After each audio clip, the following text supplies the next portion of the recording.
All right, welcome to the Express.js technical committee meeting, January 9th, 2019. I know we have not had one for quite a long time. We were in it was basically a hiatus, mainly because the participation of attending the TC meeting wasn't super high, but also we didn't really, there wasn't really agenda items to discuss. So we kind of adjourned and then never really kind of like ended up getting more like agenda items that needed TC discussion, etc. So, but one of the reasons why we're coming back is one to kick off, try to get going on it again. Plus, we have a member here, Wesley Todd, who will get here to discuss a nomination to become a technical committee member. So I'm nominating him because Wesley has been a pretty big part of the Express project for quite some time now. He's been active in the main Express repo and some of the various surrounding repos. In Pillar.js, for example, we have the main router repo, which is the core router for Express. And he has helped out in making various other repos as basically like from scratch. So he maintains at least one of our direct dependencies set prototype of, and he's helped work, get stuff moving with the continuous of like splitting out of the repos. So he has a repo that he's kind of like slapped together to propose for moving out how all of the Express settings are managed and get that out there. And so he's done a lot of work on here, and I think he's definitely well deserving, according to our criteria, which is just basically be an active participant, and then naturally you're just added in. So there hasn't been any objections. So just by the process, we'll welcome Wesley here to the technical committee. So he's here on his video even. So yeah, and I guess none of the other team members have showed up for the meeting to vote or anything, but well, so it works by mainly objection. So okay. Yeah, it doesn't. So that way, they're given enough. That's how also the PR process works. So that way, basically it's like as long as you wait enough time, right? You give time and you give the announcement in the right channels, which for pull requests is making a pull request in the right repository. Here it's, our discussions repo. We give it time. It's not hidden. Anybody can raise objections, and without it, it basically is just a, pass. And of course, anybody who does show up can talk about it. And here, I've been here. And here's Randy. Hi. Oh, hey. Hey, sorry I'm a little late. Oh, Rand, sorry. Yeah, that's okay. No worries. I have a new coworker named Randy, and it just popped in my head. I don't know your name. That's okay. Happens all the time. But so I was just discussing real quick, as our first agenda item was the nomination for Wesley Todd here to be a technical committee member. Mm-hmm. Just give me a little overview about his participation in the main Express repo and a lot of the other repos in a technical sense. He maintains one of our dependencies even, and has been working to help split Express.js apart into more modular pieces, and therefore will also be starting to maintain more of its dependencies anyways. So with that said, I was letting now Wesley can tell him a little bit about himself here a little bit, and then we'll move on to the next item. Yeah, sure. So I am currently an engineer at Netflix. And I guess I got into working with Express mainly as just a consumer, started following, all the different repos that I had a opinion on. And so I started answering questions or doing whatever I thought could help. And so, yeah, now here I am a few years later,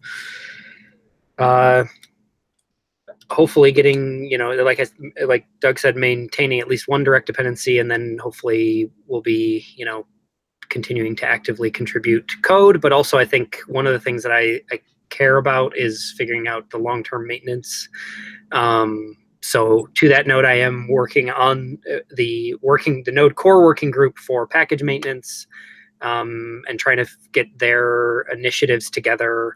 And so I think it would be a good opportunity for us to also work with them. So that's one of the things that I'd like to, try to contribute back as a point of communication, and maybe in the end, hopefully some of the best practices and stuff they establish, like for doing good project maintenance, making it easier for us to field a lot of the incoming requests and support, and maybe leverage some of that team's work to help make it easier for the Express project to keep things moving forward. So that's one of the other things I'm excited about. So yeah, I don't know if there's anything else about me, but Awesome.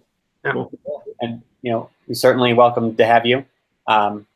Especially active members. I mean, like I said, besides just a few, I mean, yeah, Wes has definitely just been like, he was always looking for things like with the splitting up of the modules, like, oh, where can I split this and split that, and like, has definitely like put a lot of work into it, because some of the things are hard, right? And like, you have things like you do work and then it needs to be rebased and all this stuff, and it takes time and effort, and like Wes has always been there to help out with that effort. So definitely awesome. So by the way, oh, you're Blake. Hey, how's it going? Sorry I'm late. It's no problem. So we'll talk about some stuff before we end. So typically it's an hour, so we'll probably be ending around 7:30. But just in case, Blake and Rand, in case you want to know, I picked the exact same day of week and time. So if you guys, especially Blake, now that we don't have you over in Australia anymore, if we think that there's a time that might work out, if you feel like this is not a good time anymore, just open a issue in the discussions, so then we can talk about it and then like vote and work out a new time. I just figured this was since we already had this one picked, we were just going to use this. So otherwise, at this point, I think it's open for discussion, since we have especially one person who was a big part of the equation, being over in Australia. Now the time zone is quite different, so I think we have some more playroom in case we want to actually move the time. So cool. Well, I think so. The first kind of like item we had on the agenda that I had here just to talk through, and they're kind of like ordered by which ones are kind of like most likely short ones and then the longer ones. So that way, if we have to cut some of them off because they don't fit in, then it's some of the longer ones which would have been more likely to cut off anyways. So I wanted to talk a little bit about one thing that came up recently between us and the Node.js project, which was just, there was a surprise for anybody who hasn't been following, where the current minor version of Express 4.16 was published before Node.js 10 existed. So it was like rigorously tested in the era of 8. At some point, probably during the 9 cycle or even with the 10 cycle, they make breaking changes, as they go into majors. So, and I don't necessarily look too hard at the odd ones when I look back, because a lot of people who use Node also skip the odd numbers. Somewhere between 10 and 8, they had changed how some of the events were emitted inside of some of the HTTP streams. So it ended up under certain conditions, basically, the request processing could come to a halt.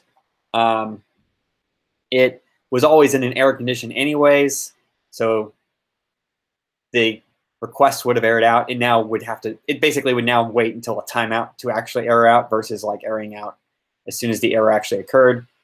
I opened up some issues with the Node project, and we got them all fixed and everything. But from that came kind of like, they expressed a little bit of surprise that like they had some major change that landed that broke Express, not that they specifically are never going to break Express, but they have this process they call SITGM. So Canary in the Gold Mine is what it stands for, which is an old, like, colloquial American thing. But the idea is that when they land breaking changes that they can assess via a lot of the ecosystem, does it break stuff? And then that helps them inform decisions about whether or not, one, should they rethink their approach, or is it truly necessary? And we basically to knowingly go in and knowing whether they're going to affect whatever. So Express is one of course, the things that are in there. So they kind of expressed a little bit of surprise that it broke Express. And, through discussions, we talked about it and said, like, look, Express is made up of various modules underneath it. And though Express is tested in there, it's just the Express test suite, which doesn't like thoroughly test all of its dependencies' own functionality, since it pretty much just assumes that the functionality of the dependencies provide is, a given. And and of course, that's just how it works right now. So that's all I'm stating. But essentially what that came from was that as one of the quick remedies, the Node.js project proposed, hey, let's go ahead and add all Express's direct dependencies. Obviously, that's not a complete answer for various reasons. But that's just, at least it's a good start, I think. And that does include the one that was broken. So it's that dependency that broke its test suite was broken on those versions of Node. So it would have been obvious.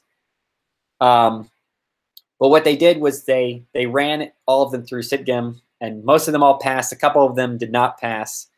Notably, at least 2 of them did not have a test suite at all. They're pretty simple anyways, so of course they didn't have a test suite. But I mean, that doesn't really mean they shouldn't have a test suite. So, and a couple of them, I know one of them had like an issue with like using an outdated way of assert.throws, and I think 2 other ones had issues. But I want to give like they said they would land them if they all passed. I don't know what the exact state of it is, but at least I just want to give an update there, as I've been working through the list and trying to at least make sure the issues I had gotten through. So some of them were going from top to bottom. I was looking at the list, and we have the dependency escape-html. So I just recently was adding not only a test suite to it because it had no test suite, but just getting it all up to date and getting it to have the whole CI test coverage and everything. So now it's all nice, has all that stuffs.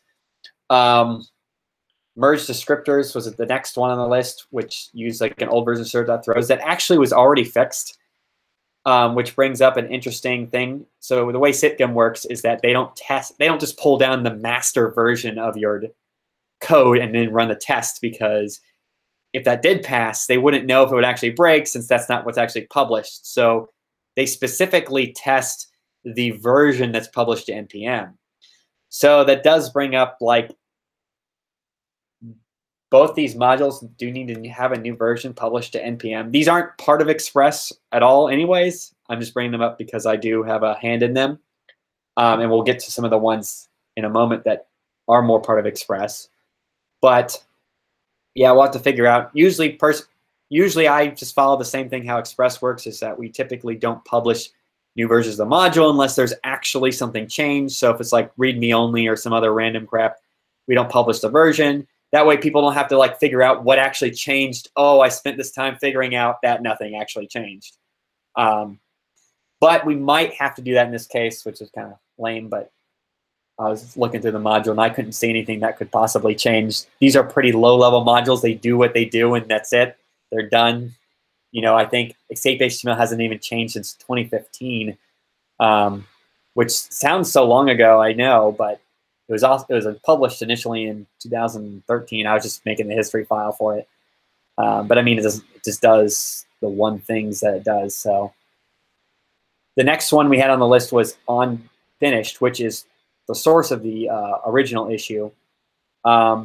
They did kind of like, so Node.js kind of like put a partial fix in there for the 10 version. though I don't remember if they put that for 11.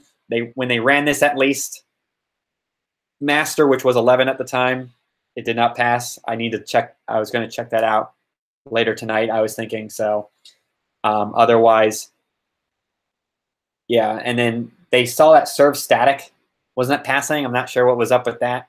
I have not looked into that, so may or may not be related.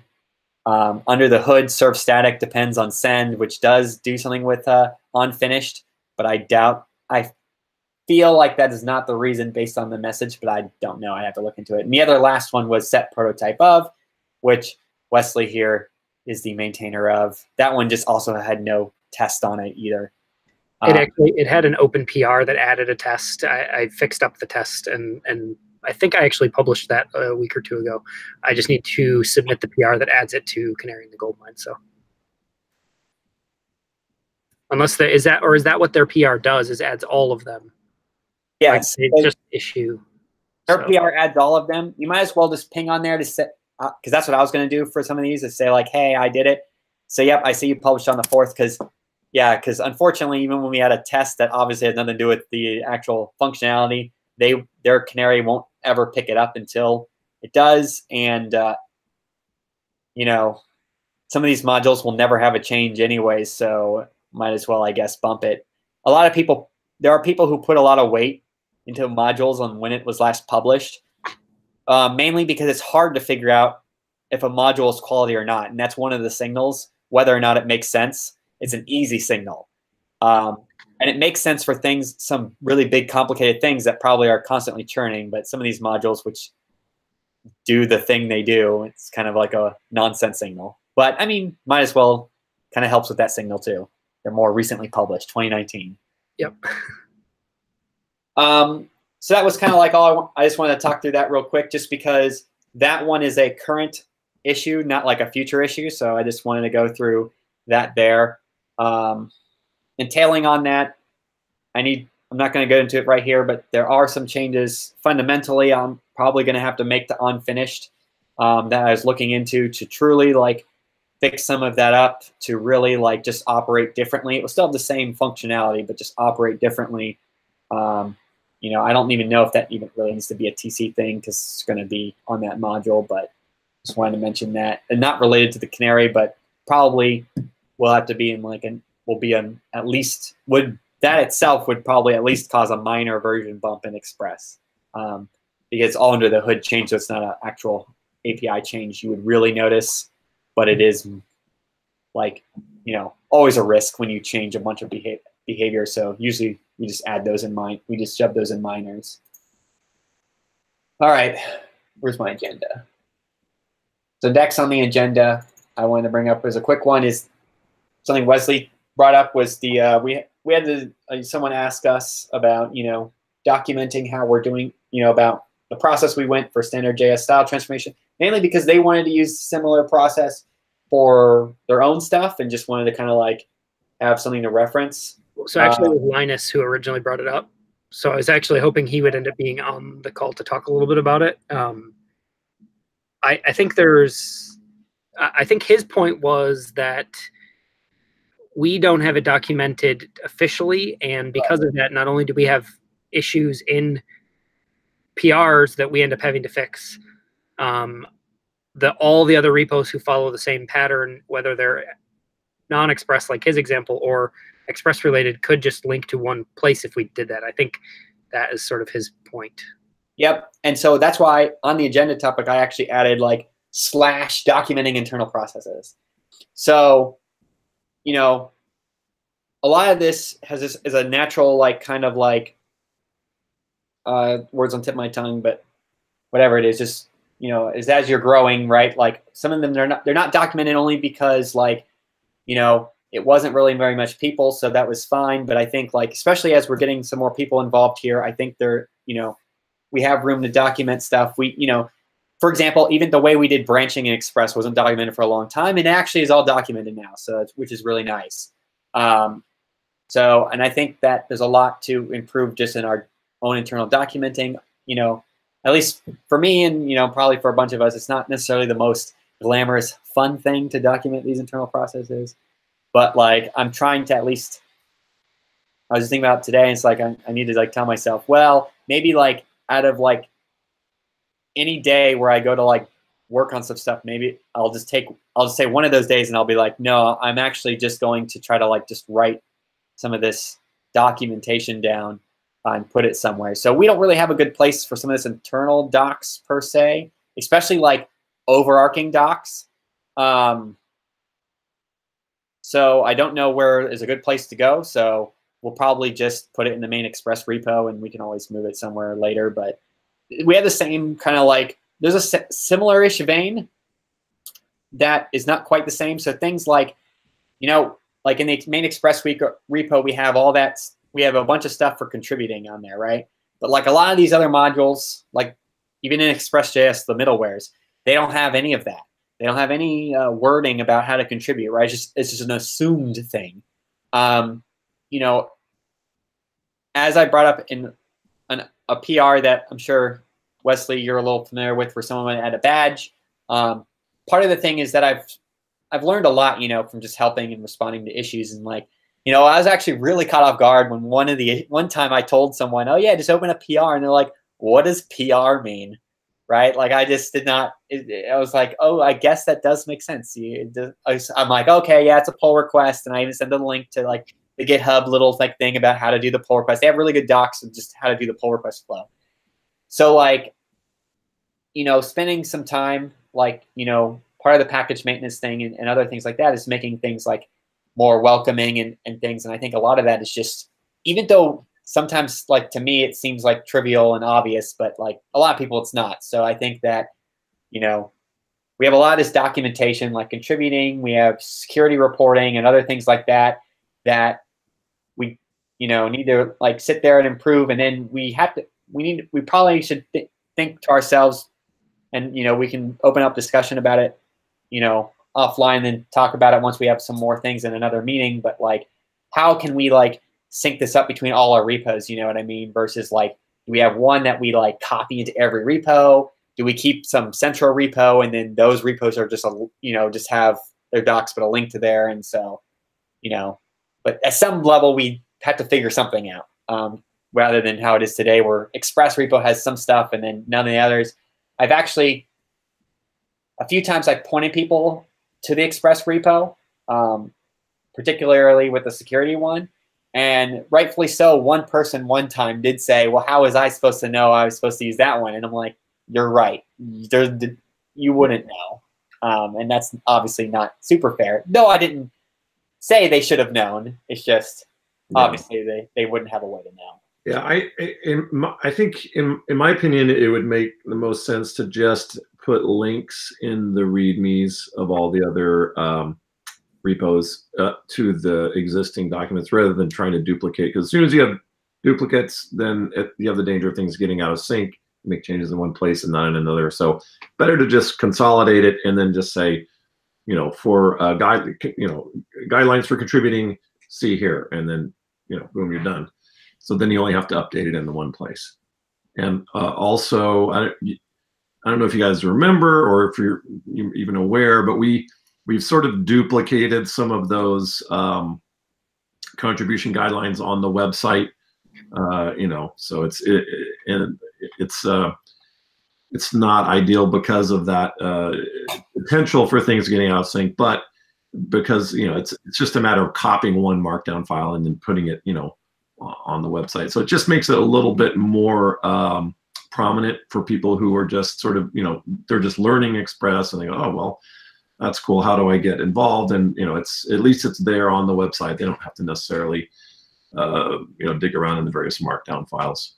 How do you feel about making the website the central source? So I feel like that's the best place, because also we could then allow people to translate it and do all the other nice things that come with the website. And those all make a lot of sense for things like contributing guidelines, because people can contribute in any language. Yeah. Do you feel like that's a good thing to, instead of having it be the duplicate, have that be the source and have all the repos, even Express, just link to it? Would that be a satisfactory? That's fine with me. I don't have an objection. I mean, it's, you know, I think as long as there's as long as it exists in some place that it can be found, and that that we make some effort to maintain it, that's the most important thing. So, but I don't know if there's some people may expect to see these kind of files in the actual repo, like the contributing.md or whatever like that. So we could make the contributing MD literally just the link out too, if that was the expectation. Yep. Yeah, I'm fine with that. If that is the case, I would be happy to open a couple of PRs that do these basic little moving things. It's simple to do. I would do that. If that's the thing, and then documenting the standard, thing would just fall into that category. Yeah, and that was actually what I was going to even say too, is that out of any of the places, right? I think because of how it's structured, like the only real place that made sense would be either a brand new repo that's just docs, or at that point the Express website. A lot of the large projects all have websites for various reasons, and this is actually sometimes one of those reasons. I have actually encountered plenty of projects, especially from big companies, where I click on like a contributing.md or like security.md or something, and it's literally just a link that just says where to go, and I click on it and it just goes there to solve that syncing issue, but yet have the file that people a lot of people look for. So I think it makes a lot of sense. Yeah, the only thing that we don't, I think, currently have on the website is the release process, but we could certainly do that, and we can certainly, that would be worthwhile to probably include. And it looks like, I'm just looking through it, it looks like what we've done, I mean, this was a couple of years ago, so I'm kind of, I kind of don't remember, but it looks like what we've done is sort of put it all into a single file that includes, the content of several of the files in the Express repo. So we could, I don't think it's a big deal to break it apart into separate files. I think we just did that for simplicity of the website. But right, well, because if we start adding like a bunch of them, then it will make sense to probably break them apart, and actually might even have like a whole section because a lot of that's what I was looking for earlier, is the word organic, right? Like that's probably how this will all flow anyways, is that we'll be like, oh wait, now we're actually using this for something. We'll make like a whole thing. You just have like the menu itself, I feel like, is organic. Like stuff that's probably in the sub menu we might realize later, like, oh well, this really should be a top, and this one top maybe it should be a sub, and yeah. But cool. So I know that this next one is a mixed one. I know that there's other topics I think that are certainly more interesting that we're coming up to than this one. But I wanted to bring this up just because it's something that's been weighing on me a lot, and I think that's something that we don't have to make a decision on right now. But I just wanted to bring up just a thought about it. So, the Express 5.0 release, I have that pull request there, which tracks like all the different things that are going to be into it. Most of them are just a bunch of minor things, like getting rid of some deprecated things and some stuff like that. And it's not too big, but there are a few different like major changes.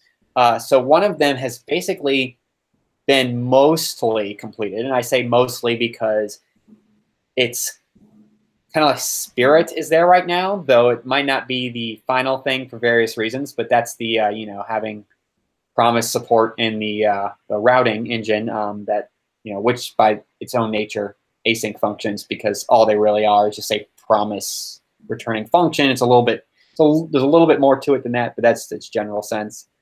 Another big item on there, which is what I'm been weighing on, probably something that we might want to descope and just say like for an Express 6, so we can actually get 5 out there, get a lot of these deprecated things moving, maybe like have people like feel like the Express project is moving, even though it seems unnecessary. There's a lot of people, I just saw one the other day, in fact, I forget where it was, but they're like, when is Express 5 coming out? It's like, I always think every time I say this, like, why? What do you want in it? A lot of times they know it's a thing on there and they just want it to be out for who knows what reason.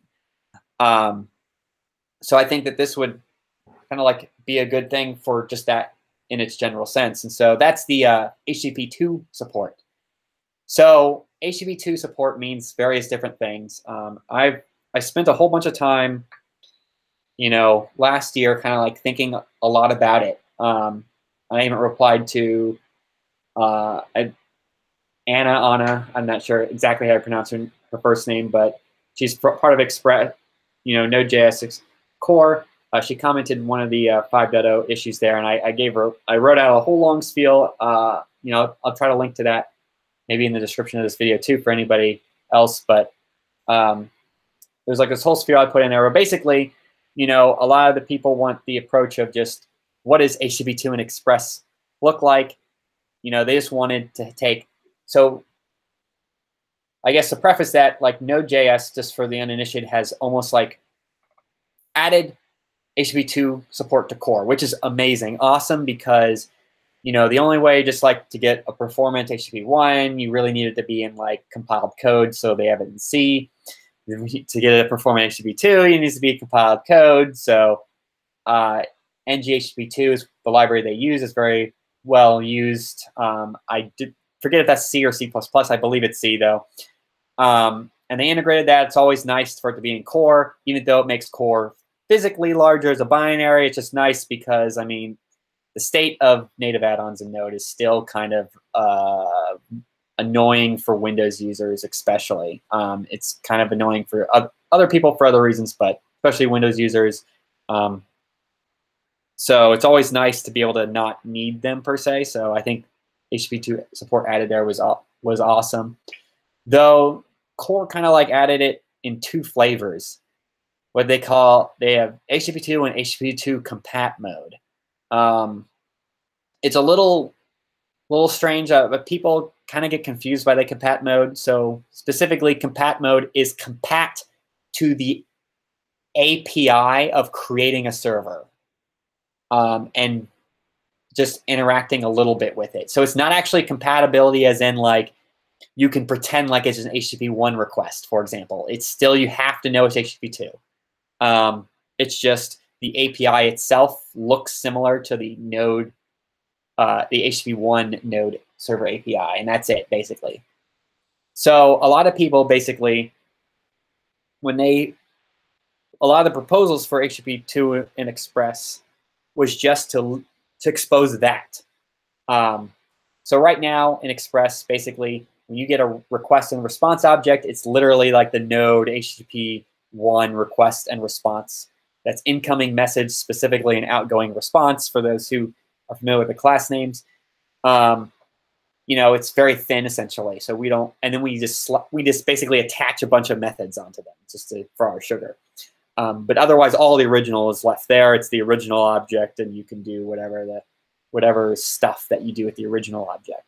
And it worked well, pretty well for a long time. I feel like just in a general sense that just slapping on there and saying like, yeah, now if you want HTTP2, it's just the HTTP2 object is probably going to be kind of like a really annoying thing for kind of like the middleware ecosystem. So because you have to know it's HTTP2 and operate in HTTP2, it kind of means like when you use a middleware, you would have to know, does this middleware support 1 or 2 or both? Which ones? I don't know. And I have like a fairly big write-up there about kind of like some general thoughts, but I think that there's a approach we can do, and it's actually, myself and Blake had talked about it quite a long time ago, a very similar thing, to basically to create our own wrappers, but a little bit different, not too dissimilar to like what kind of like Koa and Happy and has done. Fastify is like probably like another like main tier up there. It's kind of like half. It's a kind of weird in between one between what we're doing and what like Koa and Happy do. But I think that probably we need to like create our own what is an interface, so that way we can finally like flatten out what all the ecosystem needs to do to interface with it, so people don't have to know like if that's going to work or not work. The downside is that would mean that, you know, Express middleware would most likely no longer work with the plain node HTTP server like they do today, or they can do today. But I don't think that's necessarily a problem, since that's why I fixed my thing was can do today, because most of them, except for ours, expect Express sugar methods. So they've already basically tied themselves to Express as it is for them. A lot of them have, for better or for worse. I really like the fact that you didn't have to tie it, but I think the general ecosystem has not really caught on to that a lot. So I don't think it's really worth the fragmentation it might have just to keep that alive, especially because through the way we set up our different like levels of Express.js, Pillar.js, JS-HTTP, I think that we can make this wrapper available independent of Express itself, and therefore still provide like this alternative ecosystem that can still use this level playing field without even involving Express anyways. So I think that that's always good. Obviously, we'll use it for ourselves. You know, maybe no one will ever use it. I don't know, whatever. It's a good separation of concerns anyways for our own internal stuff. So, but still, that's why that I'm going to write like a bigger write-up too, but I just kind of like want to put out there, and that's my thought. And the thought isn't to just delay it forever either, right? So my thought on trying to think through and like descope some of the things that are in 5 is because I would like to see if we can like kind of like agree on what should be in 5, and then potentially like within this 2019 spring to release 5, and then, you know, we'll be maintaining 4 and 5 simultaneously, of course, because I think that it's important to do so, and I am absolutely willing to spend my time helping make sure that's a reality, you know. So it's not like I'm forcing someone else to do it either, anyways. But, you know, we'll be supporting 4 for quite some time. I feel like at least a year, so that would be basically they'd both be sitting around to at least spring 2020. You know, we'll see how it feels, like how disjointed they get, you know. If there's fundamental security things that can't get fixed in 4, you know, that might change things. Who knows? But essentially, for at least a year, you know, might be longer. I did the same thing with 3. I made sure 3 kept sitting there and getting all its updates for quite a long time after 4. The only reason we abandoned it was just because it's just fundamentally it was such a large burden. But I mean, I think it was like over a year I was continuing it on after 4 came out. So I think there's plenty of time. We'll make lots of announcements too about it once we finalize the plan. But then the idea is that we will start working on 6, which would include potentially anything we pushed, like the HTTP2 stuff, and, you know, if we decide to push that, and then that we would be maybe like looking at a 6.0 in like, I don't know, maybe spring 2020 or maybe sooner. I don't know. That's kind of like, it's kind of weird. I mean, there's certainly not, I mean, even supporting 3 simultaneously is not that big of a thing, like in the end. So we'll have to see what it turns out to be. But the idea is that it wouldn't like be many, many years after that, right? The whole point, basically the purpose of descoping it is so we can then we can actually get these majors into a potentially more quick sequence. We had a little bit of discussion on the discussions, I believe. I believe, Wesley, you had been the kicker of that, where we just said, how often should we do majors and stuff like that and things. And I think like I think my ideas was that, you know, could be as frequent as like maybe like once a year, you know, if there's even things, of course, but, you know. Yeah, I think a schedule only makes sense if if it is always going to have changes, and I don't think we have that. Right. So but I do think setting a minimum support timeline is really good. I feel like that IBM page about like an LTS for node modules. Did you all read that? I thought it was an interesting concept they proposed, and I think they had a few ideas for solutions on this. not to say that we should adopt that or anything, but I think having so Node obviously is going to have a concrete release schedule of things. They have enough to do all the time. Yeah. Since we don't have that, I think what would make more sense for us would be to set a minimum time for support and say that we're going to do majors as necessary.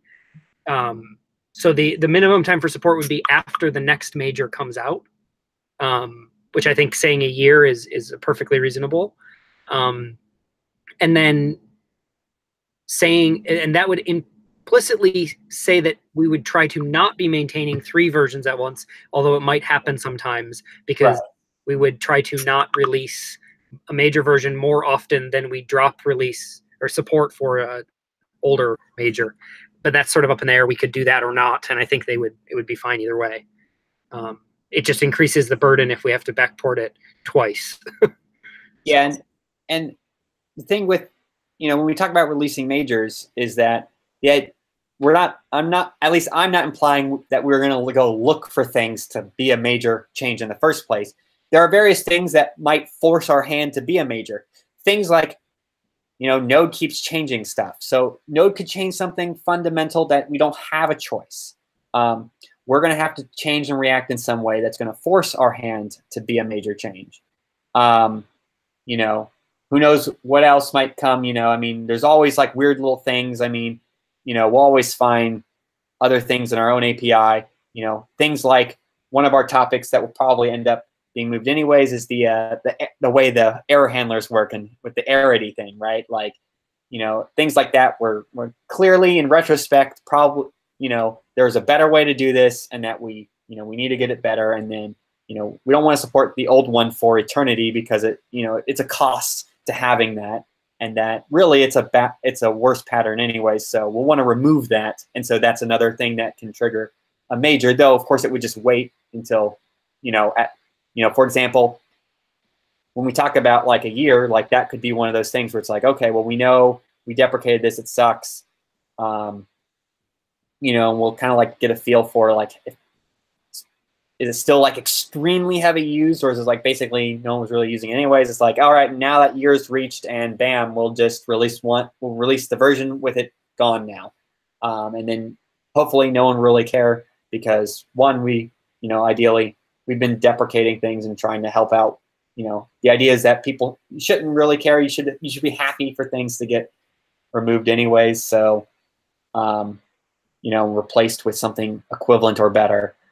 So, yeah, that was some there. So I know that, Hey, sorry, Doug, sorry to interrupt. Yeah.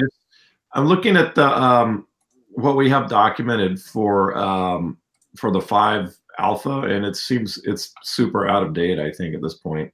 Yes, on the Express.js webpage, there was that initial like migrating from 4 to 5, and it's definitely out of date.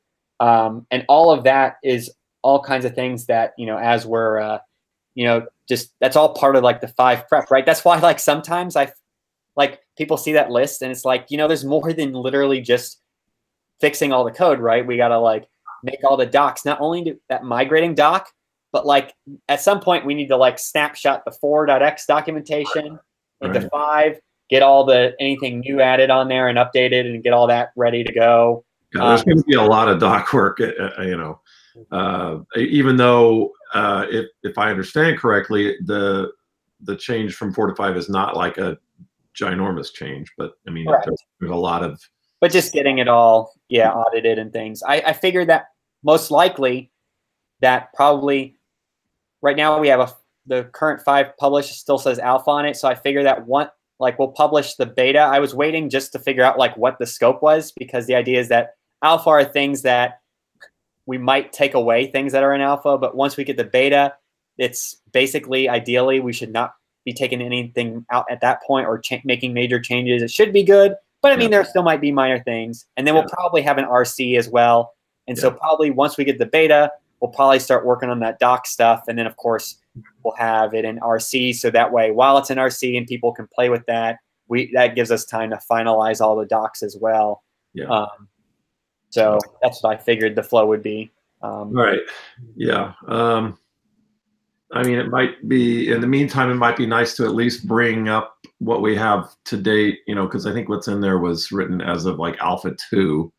And what is it, Alpha 7 or something now? So yeah, and like other things that we need to do, which was always on my list, but I haven't got around to, is things like now we have in there that promise support for the router. Like, well, that's not even in the Express website at all, right? And like, I think that that's an important thing to have because I mean, that's if people are looking forward to anything, I mean, that's certainly one of those things. Yeah, for sure, definitely. So like having it not only mentioning that it's now that's in that alpha, but like telling people how to actually use it, of course, I think is important. Yeah. So yeah, I'm sorry, I'm gonna have to drop off here in a minute, but I'm certainly willing to help out with the docs, but I'm not an expert like you guys are, so I'm gonna rely on you for a lot of the information. I can help to organize it and publish it and clean it up and do the stuff that a tech writer normally does. With the caveat that I may only be available occasionally, it's just how that's how it goes. But I will definitely try, especially if the 5.0 release is starting to happen. I'll try and make myself available for that because that is going to be a pretty big doc effort. Not to mention, of course, the software effort. But so I want to say that your ability to help on that, I think, would be really great, but we still need to descope in order to even get to the point where we're ready to say like, yeah, let's start writing those docs, because it would be a waste of your time. I think even if we did try to document the current alpha in there, why? I mean, we need to get to that beta or RC version before we're even going to tell people, yeah, go use it. So I think we should probably discuss the descope and make sure exactly what we want is done in a certain time frame before we say like, okay, let's go update those docs. Yeah, fair enough.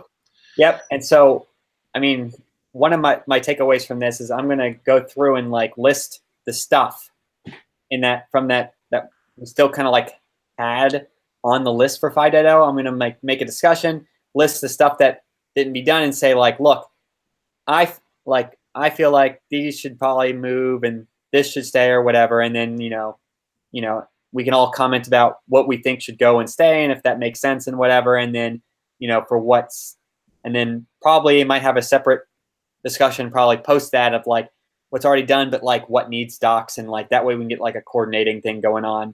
That might even be like just a wiki page or something like that, so we can easily update it. Just for our own internal communications. And if you guys if you want to create an issue in the Express repo for doc work, that's fine, or you can create it in the spread, in the website repo, either one. I just so you know, I pretty much only keep an eye on the website. Like I don't really watch all the issues in the Express repo. So if you want to work there, just mention me or something, so I'll get a heads up. Otherwise, I won't know about it. So.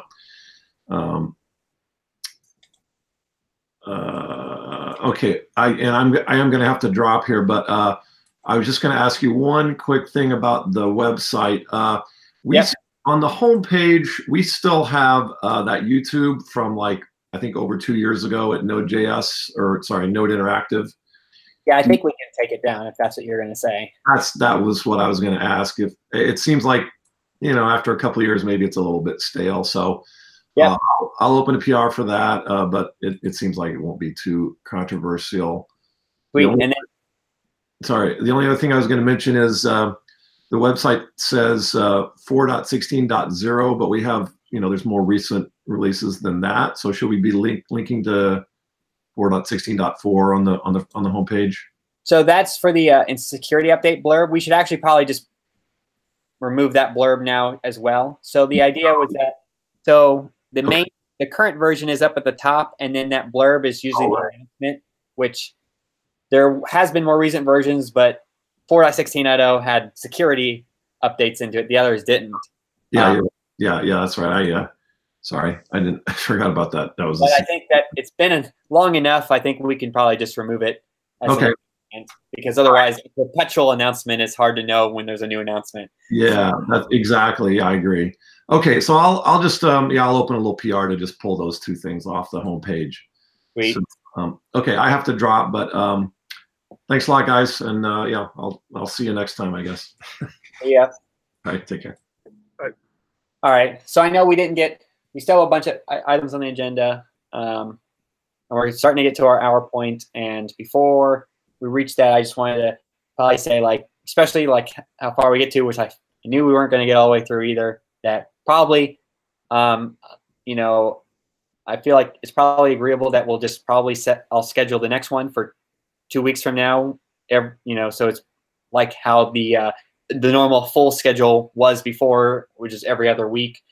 Weekly is usually like a little too fatiguing, especially as we're volunteers. But I think like before we found that every other week, I think was a good cadence. We can always adjust if we feel like it's too often or something like that. So, but I'll just set one out for 2 weeks, same date and time. But feel free if any of us think that it should be a different day of the week or time, open an issue, about like you think we should reschedule and just talk about like what would be good times for you and whatever, and then we can start like a doodle thing where we can all vote on it. So. But otherwise, we'll do the next one in the next 2 weeks. A couple things that we didn't get to that we'll be bringing up in the next one / future ones will be probably we might have some more updates on the Express 5.0 descoping, as we discuss things, offline for the meeting and the issues. So we're also going to talk about like things like these, like utilizing scoped modules for our dependency stuff. The whole arity thing that we kind of like alluded to earlier, discussing the approach of just basically replacing the arity-based error handlers with a much better approach. So in case, just to make sure we're on the same understanding, arity is the fact that it's an error handler because literally the arguments of the function, there's 4 of them, and that's how it knows. And then a couple other miscellaneous things I didn't finish putting the topics for, which is the moving the settings stuff into its own repo. That's how app.settings works. So that's where you get app.set and app.get, which is a weird thing, which is another whole topic about making app.get not do 2 things as well. And we have a big topic on like, as we've added promises into the router, how like we added basically what I would call the bare minimum support is what it is right now. In basically the 5.0 alpha / the router 2 beta, which is basically just that it at least catches errors, and that's pretty much it. So obviously to take more advantage of that router flow and what that kind of like looks like, and Wesley has been like pounding on some drums for like what he thinks it should look like, and so to discuss those kind of directions. So I think that's pretty much what we have there. We'll probably have other things, and we'll post the agenda, of course, in the meeting before it starts. But so yeah. For what it's worth, I want to mention that I added those as possibilities for the agenda, mostly to try to continue to push them forward. Right. I am fine if all of the discussion happens in there and we don't have the discussion in this format. I just know that sometimes, again, because of time constraints and we're all, freely giving our time to this, it doesn't receive the attention, and so it doesn't move forward. And if we're fine with those being slowly moving, then that's good.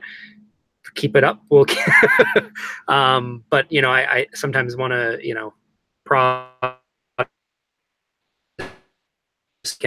in a format like this. Then that's why I suggested them. If we don't think that we need to discuss them in the next meeting and we have other more important things and we just want to continue the discussion in the issue, fine with me as well.